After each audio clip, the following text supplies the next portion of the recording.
Girlfriend আছে? হ্যাঁ girlfriend তো আছে। ওকে, তাহলে ডেয়ারই নেন। হ্যাঁ হ্যাঁ হ্যাঁ ডেয়ার। গার্লফ্রেন্ড তো লয়াল?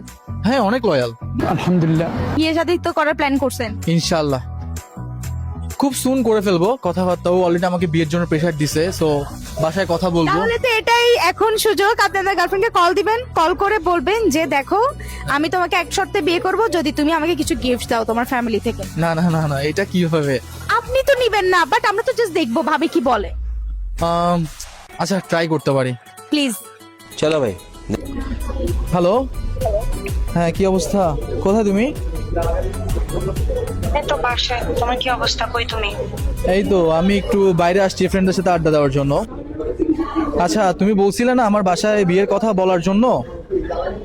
হ্যাঁ, তোমার তো আজকে বলার কথা ছিল। হ্যাঁ আজকেই কথা বলার ছিল, বাট এখন কথা হচ্ছে যে তুমি তো জানো আসলে আমাদের চিটাং এর মধ্যে হচ্ছে কিছু রুলস আছে বিয়ের ক্ষেত্রে। সেটা হচ্ছে মেয়েদের ফ্যামিলি থেকে ছেলেদেরকে অনেক গিফটস দেয়, অনেক কিছু দেয়। তো সেটা হচ্ছে মানে এই কথাগুলো আমি তোমার সাথে আগে ক্লিয়ার করে নিতেছি আর কি। তোমার সোফা দেয়, খাট দেয়, ছেলেকে বাইক কিনে দেয়, এসি দেয়, ফ্রিজ দেয়, টিভি দেয়, আরো কত কিছু দেয়। সবকিছু তো আর ডিটেলসে বলা যায় না। তো এখন তুমি যদি বলো এগুলোকে গিফট বলে না, এগুলোকে ডিউরিং রিলেশনশিপ তো তোমার এত রিকোয়ারমেন্ট, এত কন্ডিশনস, এই দিতে হবে সেই দিতে হবে, এগুলো তো ছিল না। রিলেশনে থাকা অবস্থায় তো কেউ গুলো বলে না, তাই না? বিকজ রিলেশনে থাকা অবস্থায় তুমিই বলছিলে যে জান তুমি ছাড়া আমার আর কিচ্ছু লাগবে না, তুমি হলেই হবে। ওকে বাবা জান, আমি এখনো বলতেছি তোমাকেও লাগবে আমার, আর ওগুলো তো আমার ফ্যামিলির লাগবে। আর একটা জিনিস দেখো, এগুলো কিন্তু হচ্ছে যে মানে শুধু আমার বা আমার ফ্যামিলির জন্য না। এগুলো যখন তুমি দিবা, এসি ফ্রিজ সবকিছু তুমিই তো ইউজ করবা, তাই না? খাটের মধ্যে তুমিই ঘুমাবা, তাই না? তুমি কি এখন কি নিজের সময় কি তোমার ফ্যামিলি থেকে খাটার নাই?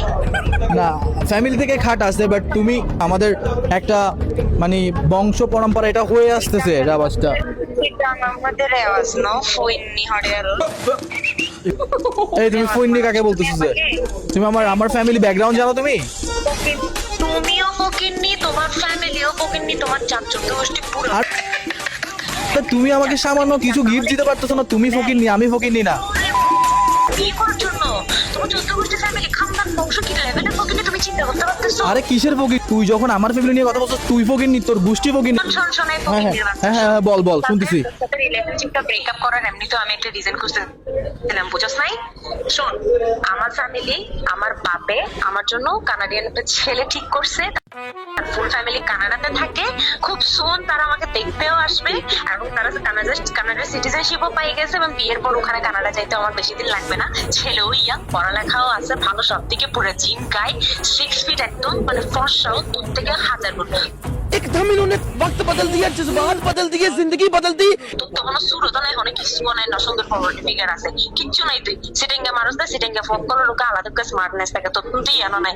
তোর ফকির নিও, তুইও ফকির না, তোর ফ্যামিলিও ফকির নেই। আমি অ্যাটলিস্ট আমার বাবা যার সাথে আমার বিয়ে ঠিক করছে ও 1000 গুণ তোর থেকে অনেক বেটার আছে। So আমার তোকে লাগবেও না। তুই এত লোভী? আমি জাস্ট তোর সাথে এটা প্র্যাঙ্ক কল করছি।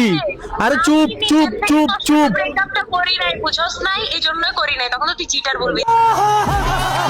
জানা তুই নিজে ছেড়ে দিস। তুই তো এখনই চিটার। এটা তো আমি জাস্ট তোকে একটা প্র্যাঙ্ক কল দিছি।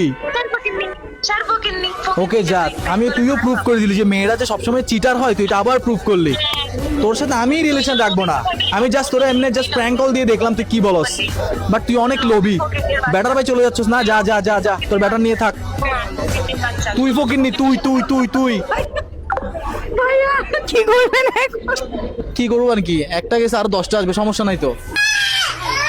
ঠিক আছে বাই।